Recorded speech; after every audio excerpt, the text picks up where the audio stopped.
Abrir a palavra do Senhor é no texto oficial mesmo, né? Esse é o texto base desta introdução, texto base de introdução da mensagem.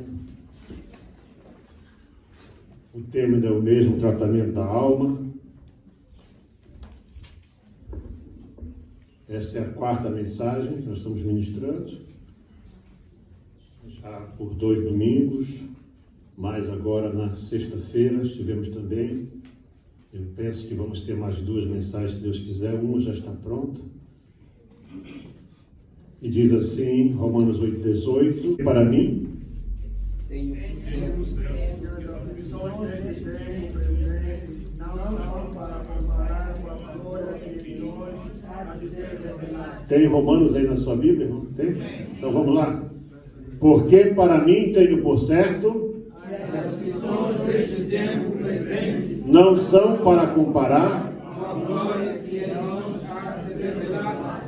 Portanto, esta é a quarta mensagem, tratamento da alma, e o tema desta mensagem de hoje é como suportar e superar o sofrimento provocado pela traição e pelo abandono. A questão do sofrimento na vida do ser humano tem sido objeto de muitos estudos. Isso é um fato tão importante, né, que até se tornou lema de algumas igrejas neopentecostais.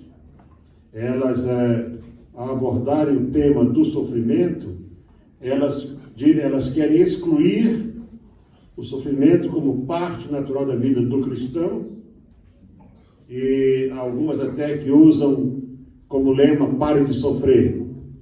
Ninguém para de sofrer. Mas muitos estudos têm sido feitos sobre sofrimento físico, sofrimento mental, sofrimento espiritual.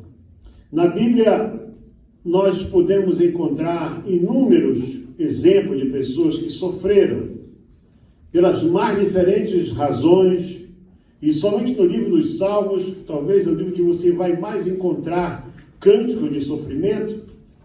Você vai encontrar muitos ali. No Salmo 22, por exemplo, que é um salmo messiânico, o salmista, numa visão profética do sofrimento do Messias, ele se escreveu no primeiro verso desse cântico: Deus meu, por que me desamparaste? Por que te alongas do meu auxílio e das palavras do meu clamor? Jeremias, que é também conhecido como o profeta das lágrimas, devido ao seu ministério extremamente sofrido por mais de 50 anos, ele escreveu 2 livros, que é o livro das suas profecias, e um intitulado Lamentações, que o livro inteiro é como se fosse um grande cântico de lamentações sobre o estado que a nação de Israel tinha chegado.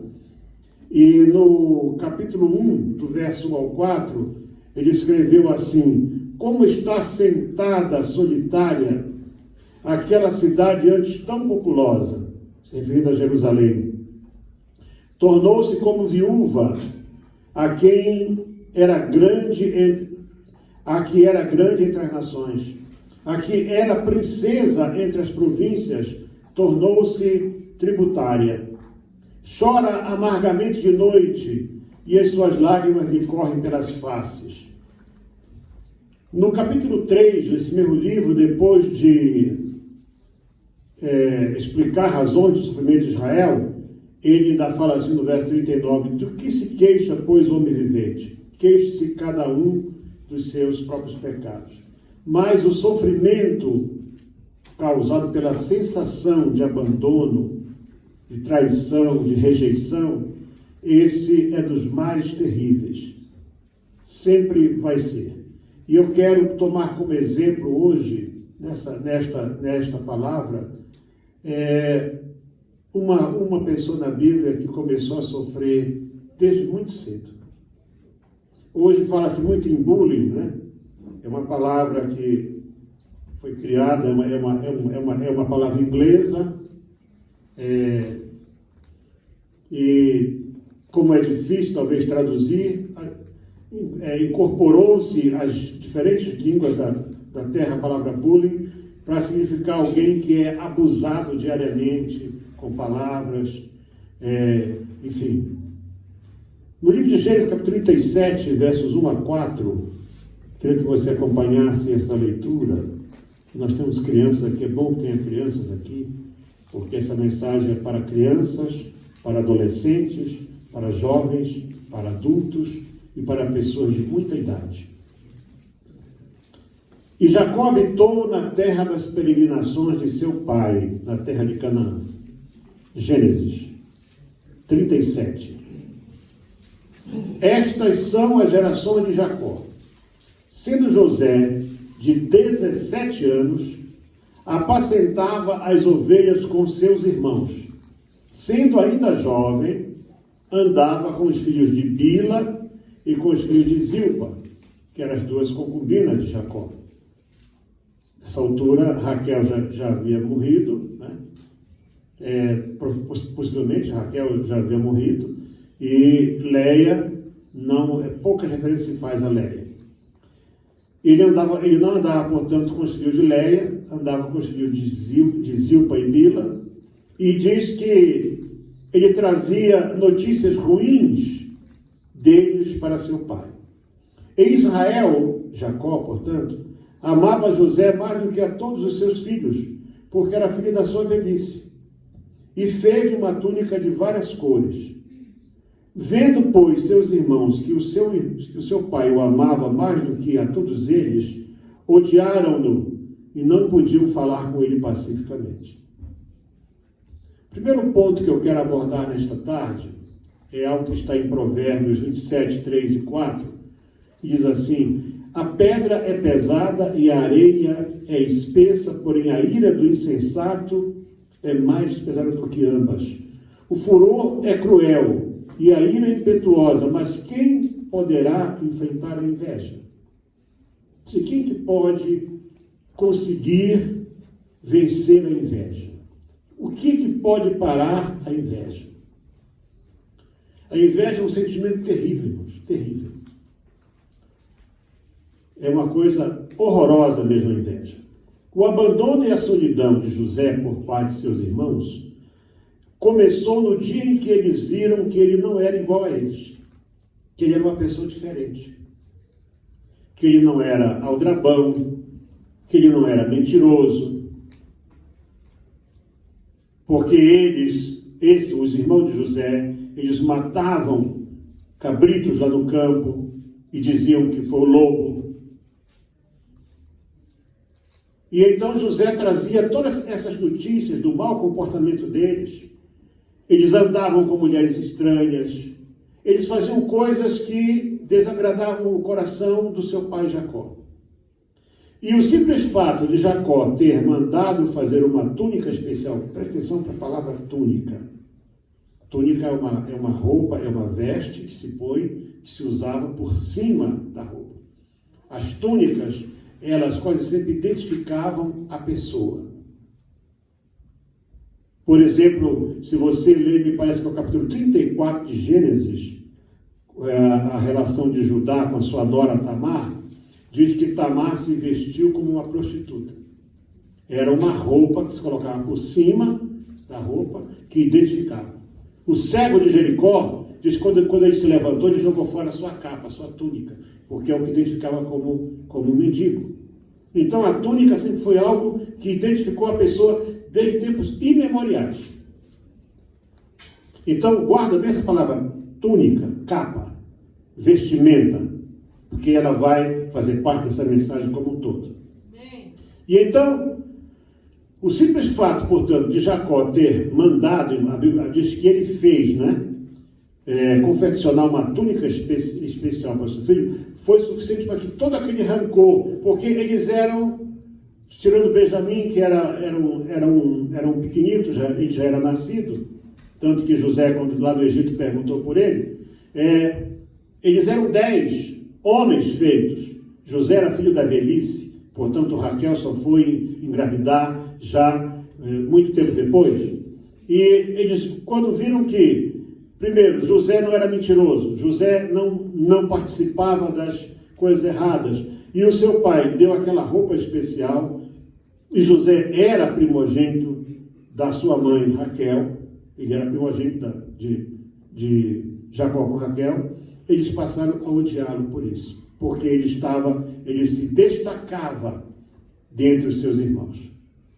Naturalmente que faltou para José, isso devido à sua pouca experiência de vida, pois que ele era um adolescente com apenas 17 anos, de guardar segredo acerca das revelações de Deus para com ele. Você pode não perceber, mas o fato de você ter comunhão com Deus, e Deus falar contigo, e você evidenciar o que se conhece hoje, os dons do Espírito Santo, isso causa inveja em pessoas ao teu redor. Especialmente pessoas de mais idade, ou pessoas que estão há mais tempo na igreja, que se julgam mais experientes. Eu sei isso por experiência própria. Rapidamente, a inveja que eles tinham de José se transformou em ódio, porque viram que ele trazia sobre o corpo a capa, que era o símbolo do destaque, né?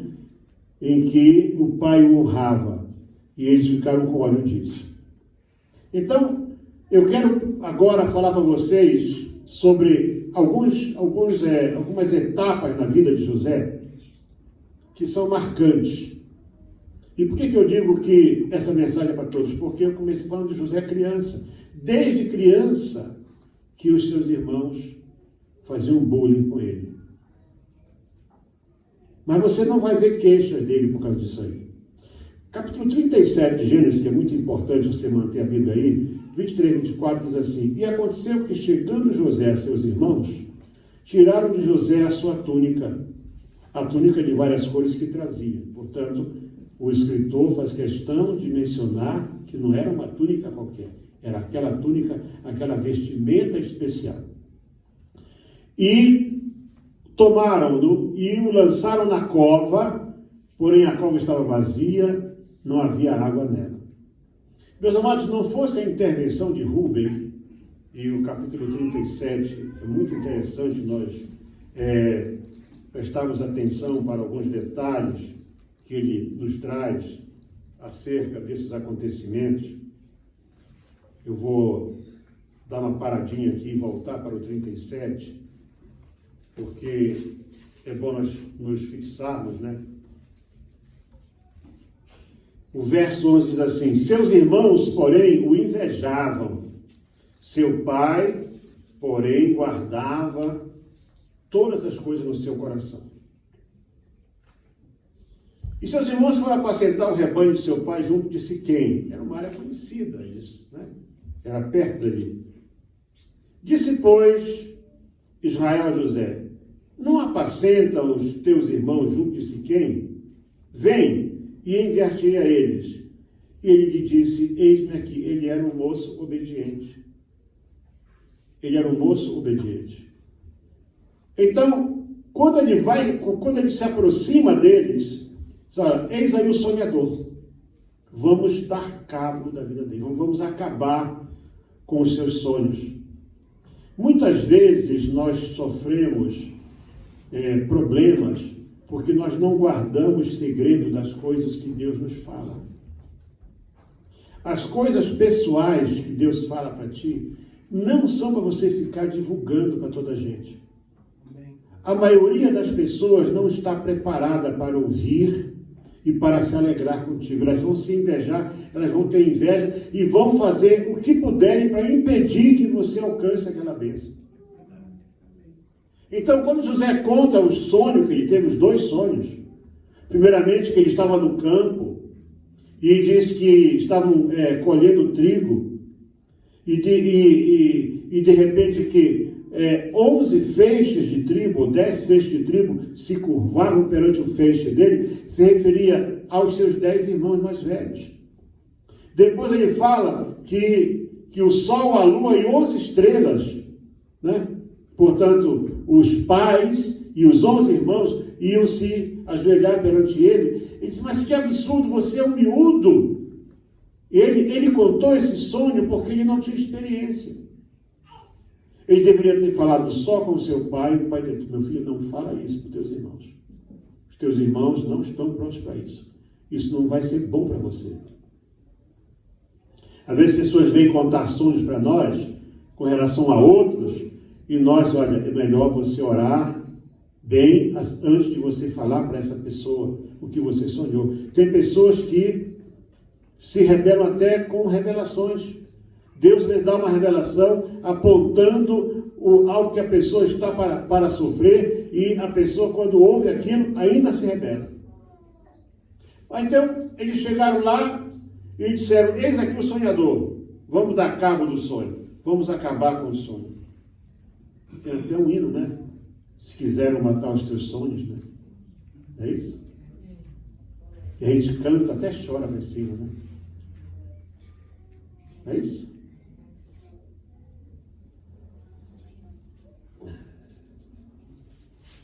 E viram de longe, verso 18, e antes que chegasse, eles conspiraram, quer dizer, antes que José chegasse, eles já estavam conspirando para matar o José. Vejam, irmãos, saíram do mesmo pai. Até onde vai a inveja, irmãos?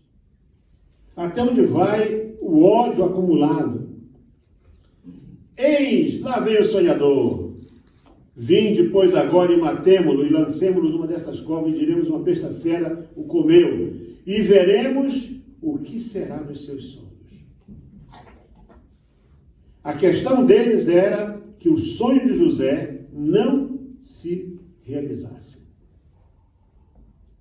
Você tem sonhos? Você tem aspirações?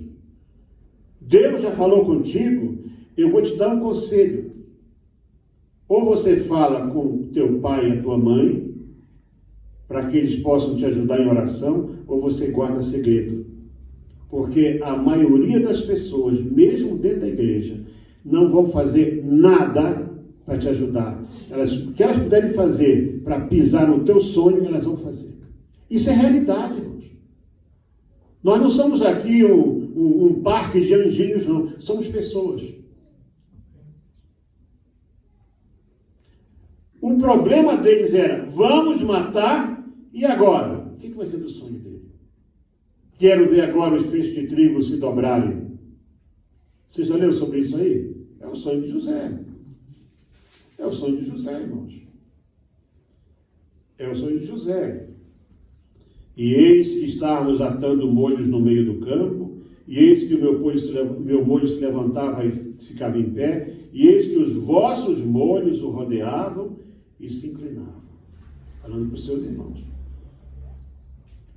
Então, tu vai reinar sobre nós? Tu vais nos dominar?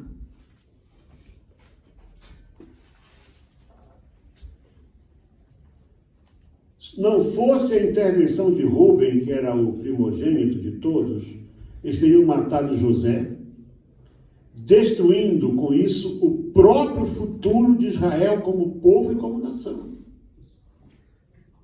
Porque Israel não ia sobreviver ao que estava para poder acontecer.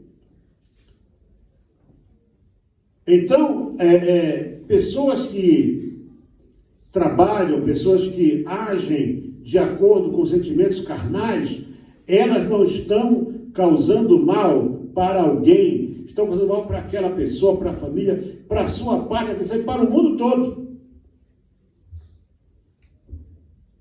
Então eles pegaram José e o jogaram numa cova. E José passou a noite ali.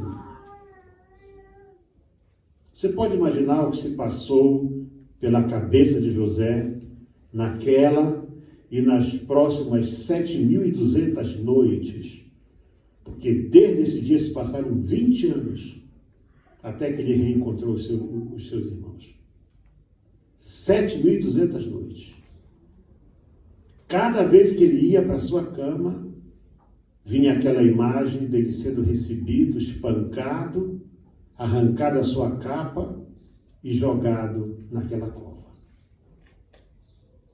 Por 7.200 noites, ele sentiu a dor do abandono, da traição, da maldade.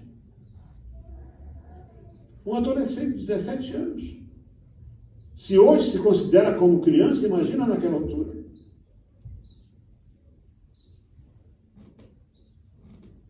Ele só foi reencontrar os seus irmãos 20 anos depois dessa data. Ele teria aproximadamente 37 anos quando os viu de novo. Ele subiu ao trono do Egito com 30 anos. Passaram os 5 das vacas gordas e já estava no 2º ano das vacas magras quando os seus irmãos foram ao Egito. Então ele teria seus 37 anos. 20 anos, irmãos. 20 anos em que ele não conseguia entender. Como salvos em Cristo, segundo a Bíblia, nós temos vestes espirituais. Amém? Amém. E temos mesmo.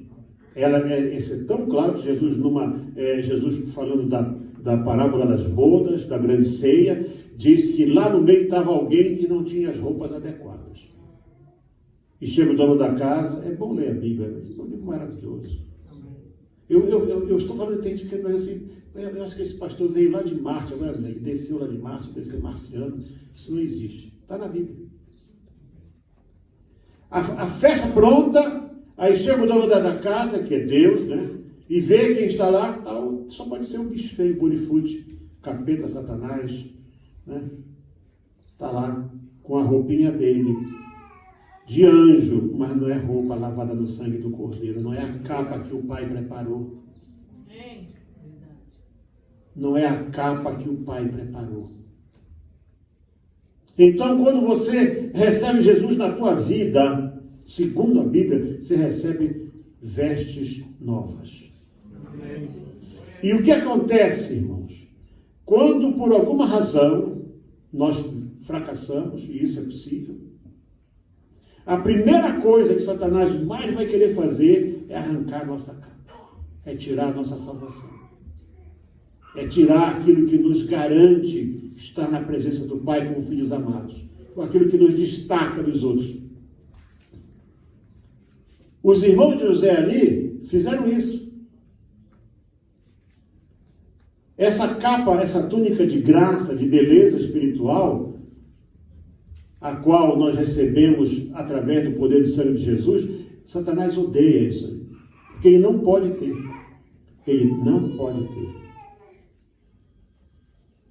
Jacó sabia.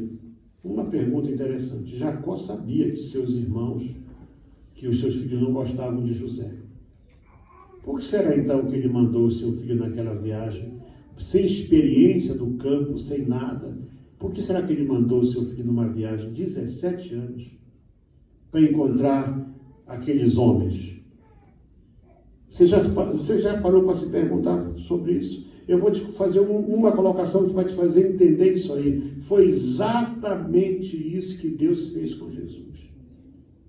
Mandou Jesus a este mundo, sabendo que ele seria morto, que ele não seria recebido pelos seus irmãos, que rasgariam a sua capa, que arrancariam a sua capa, que iam fazer bullying com Jesus. Jesus sofreu bullying a vida inteira. Quem é esse aí? Esse não é o filho do carpinteiro? Não era assim? Era assim que falavam com ele. Aquela não é a mãe dele? Esses não são os irmãos, esses encrenqueiros aqui não são os... E era encrenqueiro mesmo. Eram os tipos que ninguém merecia, esses irmãos de Jesus. Então, ele sofreu bullying toda a sua vida. Começando o seu ministério, está Natanael, lá o estudioso, debaixo da figueira, lá, lendo a lei, todo circunspecto. Chega o Filipe afobadinho. Natanael, encontramos o Messias, Natanael. Quem é? Jesus não. Pode vir alguma coisa que preste da Galileia? Isso é rejeição. Isso é rejeição. Mas quando ele chega lá, Jesus diz para ele, Jesus diz assim, olha, esse aqui é Não. Diz assim: eis aqui um verdadeiro israelita em quem não há dolo. Encheu a bola, né, do camarada lá. E disse: Senhor, de onde tu me conheces? Eu te vi debaixo da figueira. Jesus está te vendo debaixo da figueira. Jesus está te vendo lá no volante do teu carro. Ele está vendo você apertando os parafusos, ligando os fios, consertando os canos, costurando, preparando a comida. Ele está vendo você pesar, você servir. Ele está vendo tudo. Ele está vendo você em todo o tempo. Você, quando aparece diante dele, ele vai poder dizer assim: eu te vi debaixo da figueira, eu te conheci lá.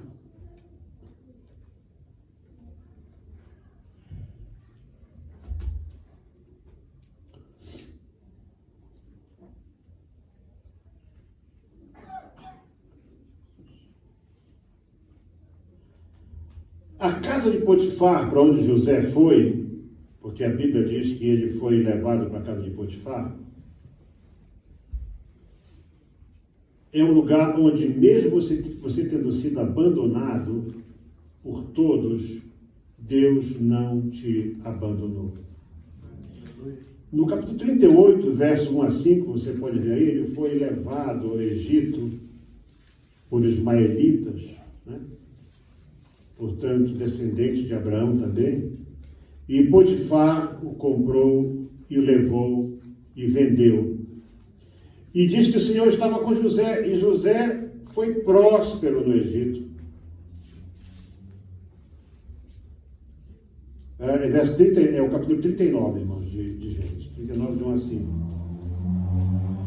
E vendo, pois, o seu senhor, Potifar, que Deus era com ele, portanto, a atitude de José, a primeira coisa que ele falou logo que chegou lá é que ele servia a um Deus só.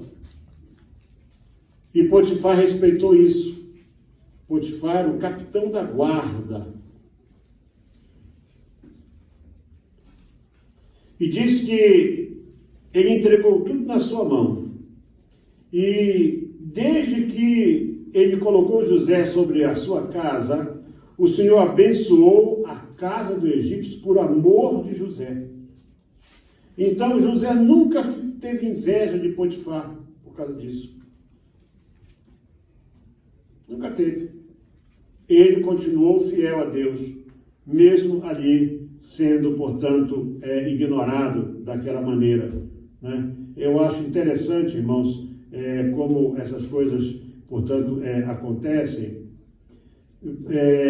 Tem pessoas que, para justificar a sua má atitude, mas eu fui maltratado, essa pessoa fez assim, assim, assim, quando chegou a hora de acertar comigo, não foi correta. A Bíblia diz que ele deixou tudo que tinha na mão de José, e José era formoso. A Bíblia diz que José então ele devia ser muito bonito, um rapaz bonito mesmo. Porque a casa de Potifar também é um lugar onde Deus vai provar a tua fidelidade. Deus vai mostrar que você não está só, mas aí também Deus vai provar a tua fidelidade. E no verso 9 do capítulo 38, você vê isso aqui. Ninguém é maior do que eu nesta casa. E nenhuma coisa Potifar me negou, senão a ti, que és mulher dele. Como, pois, faria eu tamanha maldade contra Potifar e pecaria contra Deus? Teria sido fácil para ele, irmãos. Devia ter seus 18 anos, né? Moço forte, jovem, bonito. Ela era dona dele. Tecnicamente, se ela desse uma ordem para ele, ele poderia não recusar. Era uma ordem da sua patroa. Vem, deita comigo. Mas ele recusou. Ele disse que seria uma maldade contra Potifar e um pecado contra Deus. É muito importante quando o jovem, a Bíblia diz, como guardará puro o jovem o seu caminho? Observando segundo a palavra do Senhor. Não é segundo o conselho dos amigos. não é segundo a massa, não é segundo o grupo. A malta toda vai para lá. E daí? Não, você vai ficar de fora? Vou. Por quê? Porque isso não agrada a Deus. Quando Daniel e seus amigos foram levados, foram 7.000 jovens, escolhidos a dedo, 7.000 só de Israel, 7.000, não eram 7, não, 7.000, que tiveram a mesma dieta, a mesma coisa, mesmo tratamento e tal, mas desses 7.000, só 4 tomaram uma decisão: não vamos nos contaminar com a comida que vai para a mesa do rei. Por quê? Porque toda a comida que ia para a mesa do rei, ela era antes ofertada a um ídolo. Não vamos nos contaminar. E havia algo neles que os destacava, porque eles chamaram o chefe, né, daquela escola, que devia ter muitos jovens, de todas as províncias, porque esse era um trabalho de base. Os reis pegavam os jovens, traziam e educavam os jovens segundo a sua cultura. Com o tempo, o jovem esquecia que ele era judeu, que ele era egípcio, que ele era assírio, ele esquecia, ele se tornava babilônico. Até a sua língua.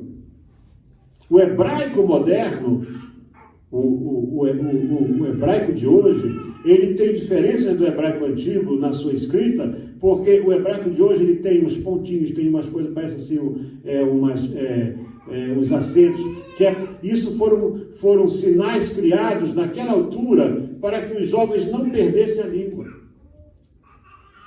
Então eles falaram com o chefe deles e disseram: olha, você nos dá 6 meses, você nos dá alguns dias, algumas semanas.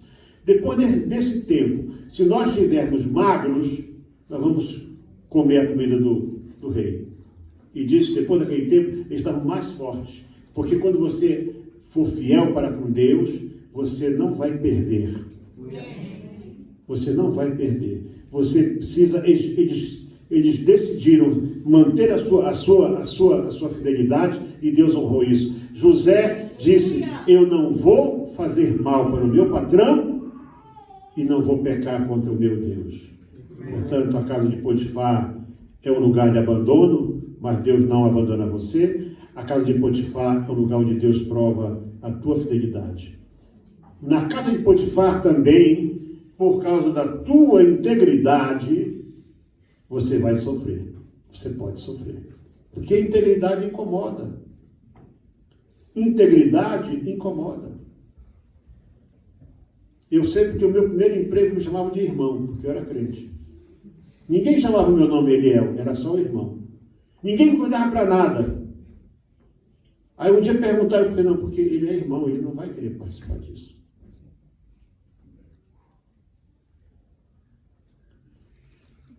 Diz assim no verso 38, 11, 16, sucedeu num certo dia que ele veio a casa para fazer serviço, aconteceu aquilo que eu disse a você, né? A mulher então veio em cima dele mais uma vez, ele disse que não, e ela então puxou a roupa dele, era uma outra roupa que ele tinha agora, uma roupa de mordomo da casa, certo? Era a própria roupa, não era uma roupa qualquer, e ela então disse para o seu marido: olha, esse hebreu que você colocou aqui me faltou com respeito e tal, tentou me abusar, e eu gritei, e ele fugiu, e ele foi preso. Ele não se defendeu.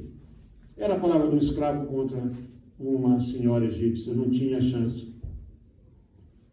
Mas ele foi para a prisão por causa disso. Então, a casa do abandono, a casa da prova, a casa da injustiça, levou ele para a prisão. Mas na prisão, mesmo no meio do maior abandono, Deus mostra, como diz na sua palavra, que todas as coisas concorrem para o bem daqueles que o amam. Amém. Todas as coisas. E aconteceu que, ouvindo o seu senhor as palavras de sua mulher, ele tomou e o entregou na casa do cárcere. O Senhor, porém, estava com José. Enquanto você for fiel, Deus vai te acompanhar onde você estiver. Ele não vai abandonar você. Diz que estendeu sobre ele a sua benignidade e deu-lhe graça aos olhos do carcereiro, e o carcereiro entregou a chave da prisão na mão dele. José se tornou ali um guarda prisional. Ele era, sim, continuava prisioneiro, ele estava lá dentro. E o carcereiro mor não teve cuidado de coisa nenhuma que estava na mão dele, porque o Senhor estava com ele, e tudo o que José fazia, o Senhor prosperava. Uma vez eu viajei com um homem muito rico. Eu lembro que entramos, ele tinha vários fardos, era dono de serrações, ele exportava móvel, era riquíssimo, riquíssimo. E eu fui até um farm dele, e ele me mostrou um dia só as minas de ouro que ele tinha dentro da fazenda dele, intocadas. Eu fui lá. Ouro de você meter a mão assim e tirar o ouro na terra. Ele disse, isso aqui só eu é que sei, eu estou te mostrando agora, ninguém sabe, senão eu perco a minha fazenda. E ele disse assim para mim, olha, você acreditou, graças a Deus. Eu disse, eu tenho muitos empregados, mas eu sei quando eu chego na casa de um crente. Como é que você sabe? Ah, é tudo arrumadinho, tudo limpinho. A casa é igual dos outros. Piso é chão mesmo, de terra, mas a casa está varridinho, o terreiro está limpo, as panelas chegam a brilhar lá em cima do giral ali, polidinha e tal, e você vê de tardezinha, estão lá com a roupinha limpinha, banho tomado, chinelinho no pé, e vão para a igreja. Então, onde você estiver, seja o lugar mais pobre, mais simples, Deus vai mostrar a fidelidade dele para contigo. Você precisa entender, as provas são parte da vida. O bem mais precioso da vida, irmãos, é a liberdade. E José foi privado disso, traído, humilhado, injustiçado, ferido. Perdeu a sua família, perdeu tudo de repente, mas teve uma coisa que ele não perdeu, porque ninguém pode tirar isso. Não perdeu a sua comunhão com Deus, não perdeu a sua integridade. Isso só você pode entregar, ninguém pode roubar. Agora, tem um detalhe, certo? Você pode ser jogado numa cova, você pode ser vendido como escravo, você pode parar na casa do abandono, você pode parar na casa da injustiça, você pode parar até numa prisão, mas Deus está contigo e você vai ser honrado. Deus nunca vai deixar você com a cara no chão. Deus vai te erguer. Porque da prisão, José foi para o palácio. Os homens esquecem, irmãos. Numa vida com Deus, sempre há revelações. O capítulo 40, ele só das revelações. Porque quando José estava lá, 2 oficiais do rei, o padeiro mor e o copeiro mor, ou seja, o padeiro era o homem que fazia os pães e os bolos, e não era o cozinheiro, ele era o padeiro só. E o copeiro era aquela pessoa que tinha que provar tudo que Faraó ia tomar. Se alguém morresse, era ele primeiro. É assim.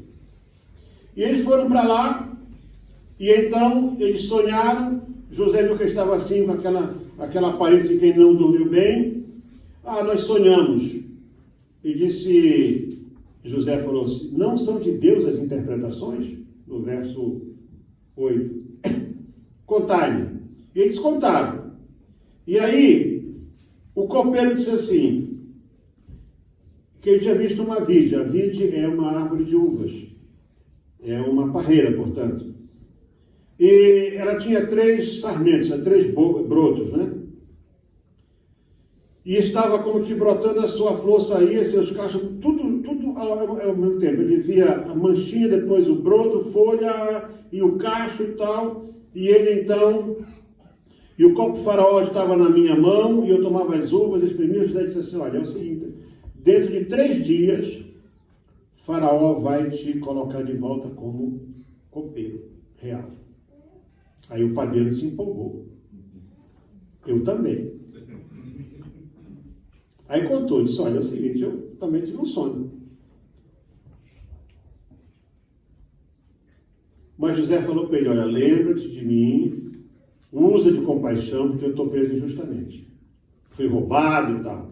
Então o padeiro, vendo que José interpretou bem, disse assim, eu também sonhei, eu tinha 3 cestos brancos sobre a minha cabeça.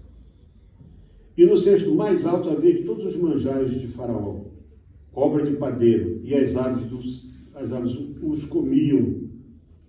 Então respondeu José e disse, os 3 cestos também são 3 dias. Só que daqui a 3 dias o Faraó vai te pendurar pelo pescoço, tu vai morrer. Porque profeta tem que falar aquilo que tem que falar. E então diz que aconteceu assim, o copeiro-mor foi reintegrado, o padeiro foi enforcado, mas o copeiro não se lembrou de José. Por quê? Porque ele estava agora no palácio. Só que Deus vai fazer, aquela pessoa que te esqueceu, Deus vai fazer lembrar.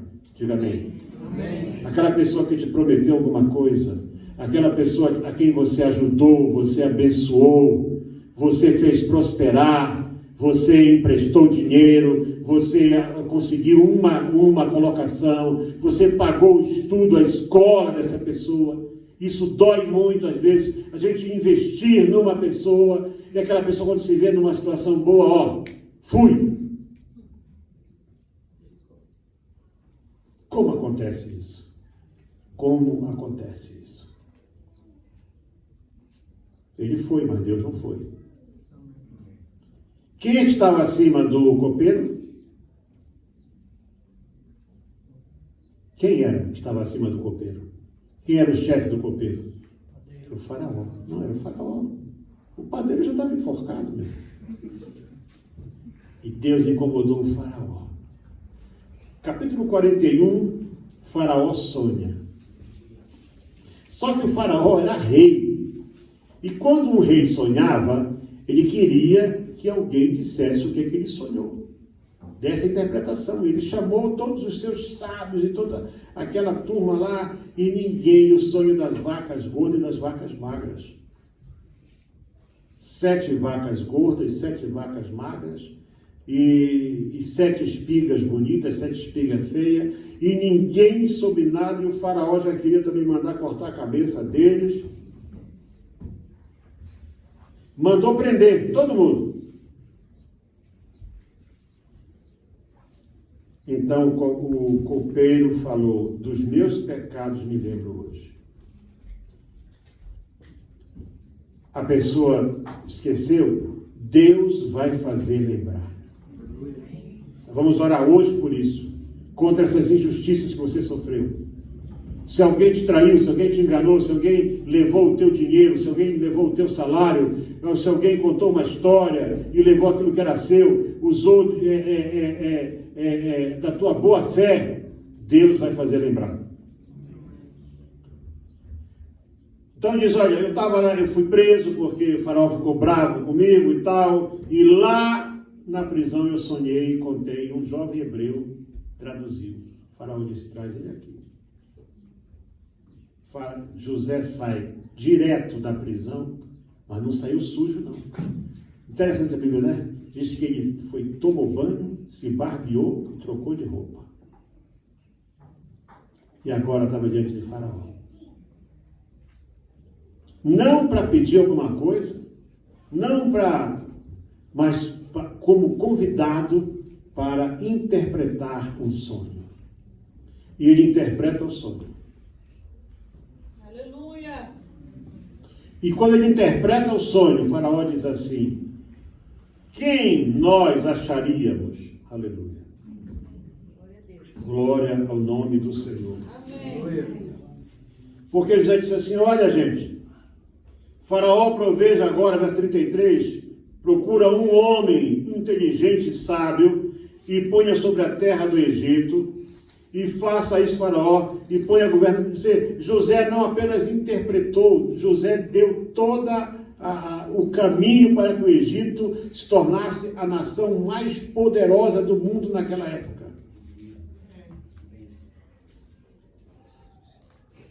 e ajuntem a comida. E o faraó disse assim: acharíamos um varão como este em que haja o Espírito de Deus? O ímpio, irmão, o idólatra. Ele reconheceu que Deus estava falando. Quando você mantiver a tua postura de homem, de mulher crente, de mulher íntegra, de quem vive em comunhão com Deus, o mundo vai saber reconhecer isso aí. Na mesma hora, José já não voltou mais para a prisão. Já saiu dali com o anel real no seu dedo, o símbolo do governo no seu dedo. Quando o filho pródigo volta daquela sua experiência em que ele gastou tudo que tinha, jogou a sua capa fora, perdeu o sapato, perdeu roupa, perdeu a saúde, o seu pai dá o que para ele? Dá roupa, dá veste e põe um anel. É o símbolo da aliança. Colocado o governador do Egito. Agora só havia alguém maior do que ele, que era o próprio faraó. Imagina como é que ficou agora a mulher do Potifar? Hein? Você imagina? Eu acho que ela nunca mais pôs a cara no palácio. Todas aquelas pessoas que te humilharam, que pisaram em você, que te enganaram, que abusaram da tua boa fé, da tua confiança, Deus vai mostrar que Ele está contigo. Deus vai te erguer, Deus vai te levantar, Deus vai te colocar no lugar mais alto. Isso para que o nome dele seja glorificado e honrado. Permaneça fiel. E José, cada noite, lembrava da cova. Mas diz aqui, no verso 57, e de todas as terras vinham ao Egito para comprar de José, porquanto a fome prevaleceu sobre toda aquela terra, aquela área. Literalmente, irmão, José comprou o Egito inteiro. Por quê? Porque quando as pessoas... Até hoje há um imposto chamado quinto, que na religião muçulmana é o que eles contribuem, com o quinto, é 20%. Os crentes acham ruim entregar o dízimo do Senhor, mas ninguém fala mal do quinto, né? Se falar mal do quinto, no outro dia logo vão lá e cortam o pescoço do camarada aí. José disse: eu vou dar semente, mas do que vocês produzirem, um quinto é do Egito. Porque a terra não é de vocês, a terra agora é nossa, a terra agora é de Faraó. Mas diz aqui, portanto, que os irmãos de José foram lá e não conheceram José.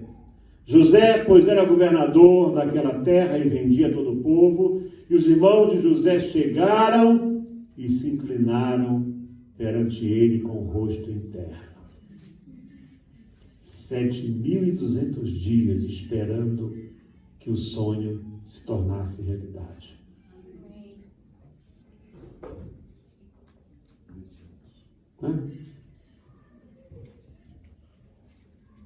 Se tentaram matar os teus sonhos, sufocando a tua visão,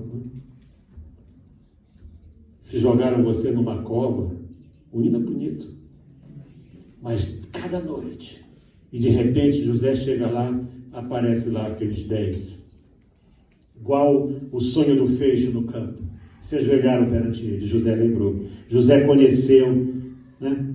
Aí veio a mágoa, veio a dor, né? Veio, porque estava lá dentro, né? É símbolo que ele lembrava sempre. E ele falou com eles duramente: quem são vocês? Vocês são espiões. Mas você lembra uma coisa? Aqui se passaram 20 anos. Os discípulos passaram-se poucos dias depois que Jesus falou com eles, apareceu para eles.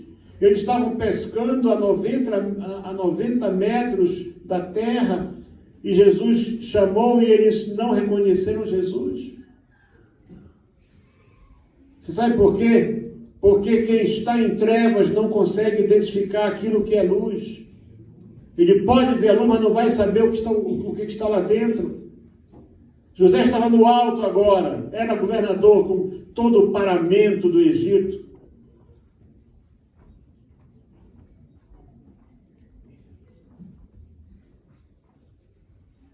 Vai ser no trono.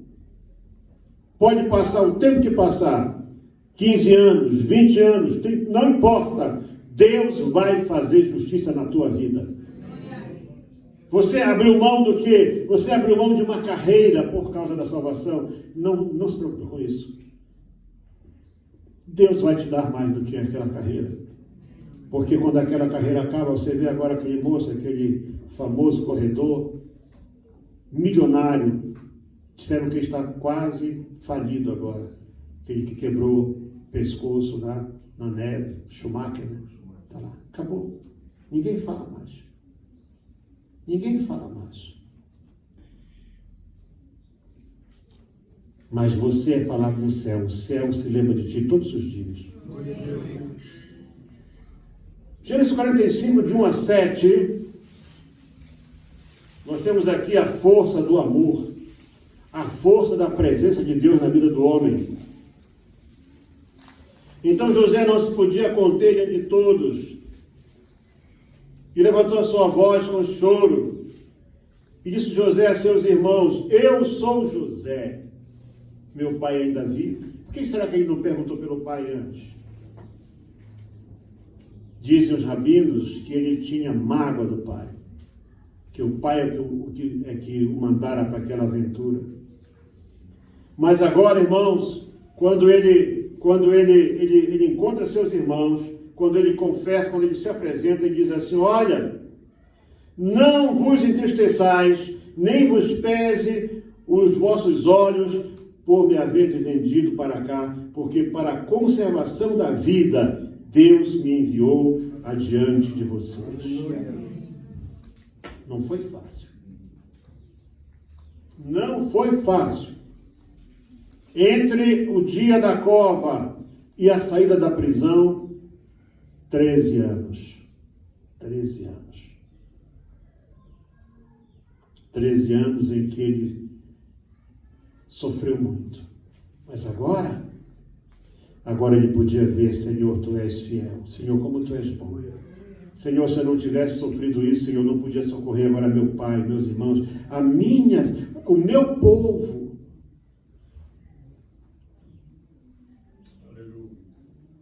É por isso que nós lemos hoje aqui esse verso que você talvez não deu importância para ele, porque tenho para mim por certo que as aflições deste tempo não são para comparar com a glória que em nós é de ser revelada. Você não sabe o que Deus tem lá na frente. Você está angustiado? Eu concordo contigo, é realmente razão para estar angustiado, mas saiba de uma coisa: Deus tem um propósito no teu sofrimento, Deus tem um propósito nesse abandono, Deus tem um propósito nessa rejeição, Deus tem um propósito em tudo. Entrega o teu caminho ao Senhor, confia nele e tudo mais ele fará. Diz a palavra de Deus, diga amém. Amém. Dói, claro que dói. Quanto mais você for fiel, íntegro, honesto, de bom coração, vai doer mais ainda. Mas não esqueça, a tua recompensa ainda vai ser maior. Não são para comparar com o peso, eu gosto de ter com o peso de glória que em nós deve ser revelado. Deus está olhando para você. Vamos estar de pé, irmãos. A tua alma está em sofrimento por causa da dor, da traição, do abandono, da inveja, do engano, da mentira. A tua alma está sofrendo por isso. Saiba de uma coisa: Deus está vendo tudo isso. Não digo que você vai ser um outro faraó, não. Deus, para cada um de nós, tem um plano. Mas uma coisa eu sei, que Ele vai te honrar. Não tente se vingar de ninguém. Não peça o mal para ninguém.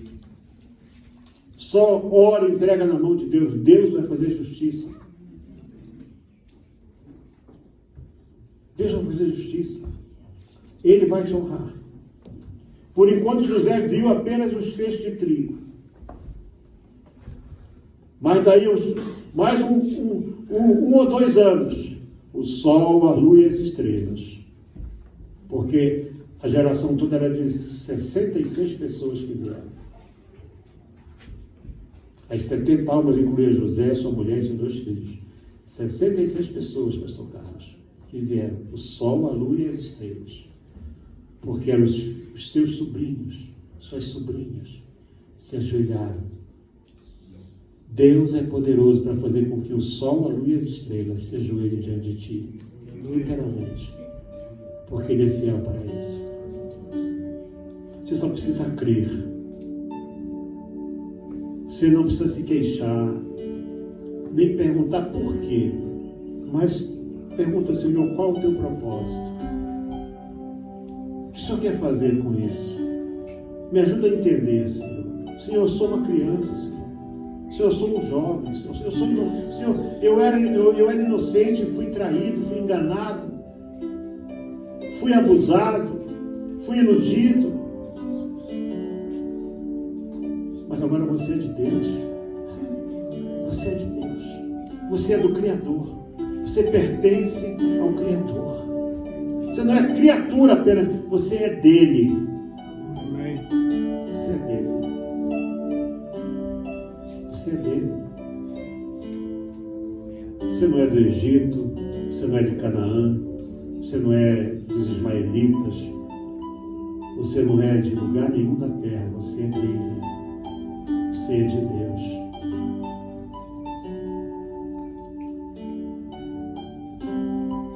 Vamos tratar dessa alma agora.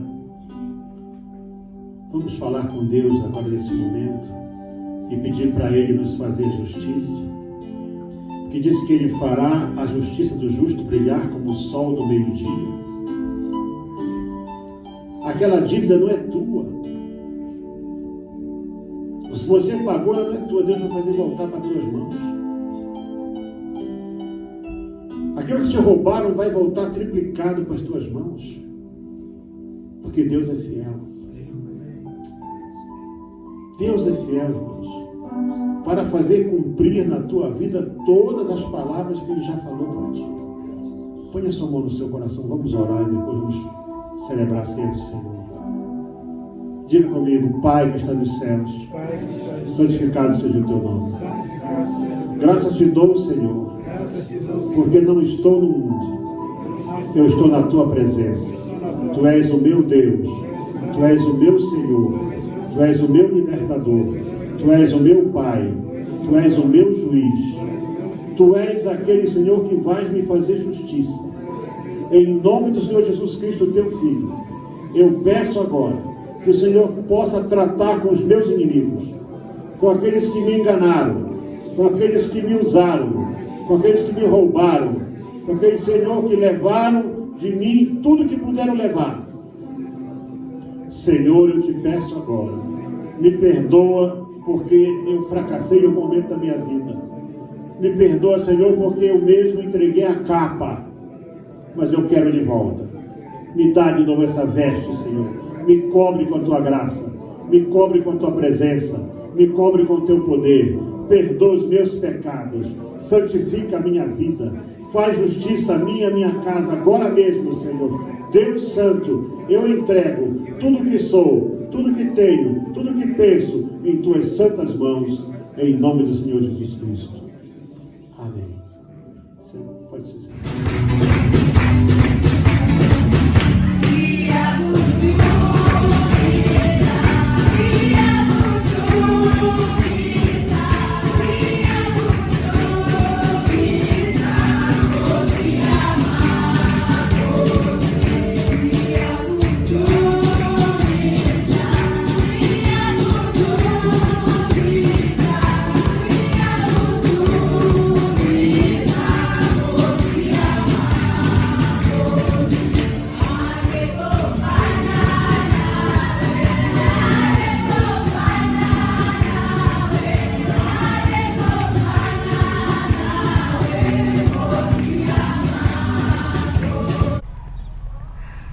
A paz do Senhor para todos. May the peace of the Lord Jesus be with you all. Há uns 40 anos atrás, 40 years ago, quando nós começamos a trabalhar juntos fazendo a obra de Deus, when we started doing the works of God together, desde aí nunca paramos de fazer a obra de Deus. and from that point until now we have never stopped doing God's work. Em 88 viemos aqui para Moçambique. In 1998 we came to Estamos Mozambique, aqui hoje na cidade de and we've Beira. been here in Beira today. Naturalmente que o tempo mostra marcas, Obviously time show marks, mas mostra também que nós já fizemos alguma coisa para but it Deus. also shows that we have done something for the Lord. Junte-se a nós You can seja- join us e seja parte desse desafio. and be part of this challenge. Deus abençoe sua vida. May God bless your life.